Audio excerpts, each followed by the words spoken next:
شمار جوانانی که از زیر پل سوخته کابل برای درمان به اردوگاه فنکس برده شده بودند از این اردوگاه فرار کردند. این جوانان که دوباره به زیر پل سوخته برگشتند شیوه درمان با آینده ناروشنشان را از علتهای فرار از اردوگاه فنکس می‌دانند. در این حال زن معتادی که با 4 کودکش در زیر پل سوخته زندگی می‌کند از مسئولان می‌خواهد که کودکانش را نجات دهند.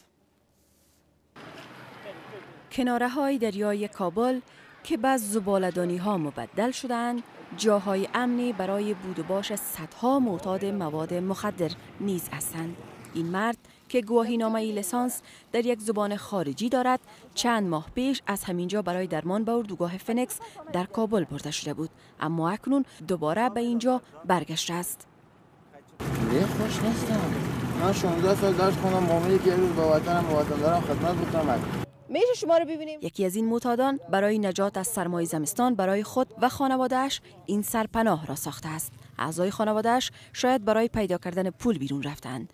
دوستش که تازه از اردوگاه فنکس فرار کرده است، مهمان اوست و هیروئین دود می‌کند. خیر چند ما گفتم منتظر مواد بودیم که این کودکان از 5 ماه بدین سو با مادر و پدر معتادشان در میان زباله‌های پل سوخته زندگی می‌کنند. این کودک راه رسیدن به سرپناهشان را نشانم می‌دهد. پدرشان بیهوش است.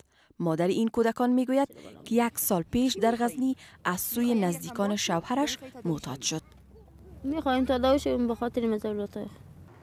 بر بنیاد گزارش‌ها در حدود 10 زن معتاد به مواد مخدر در زیر پل سوخته زندگی می‌کنند. زینب 14 ساله که نمی‌خواهد با ما گپ بزند، همراه با 1 خواهر، 2 برادر و مادر و پدر معتادش ماه‌ها می‌شود که زیر همین پل به سر بردند.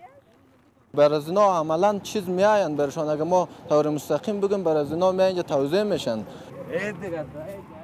بر بنیاد آمارهای جهانی 1 میلیون تن از مصرف کنندگان مواد مخدر در کشور زنان و کودکان هستند.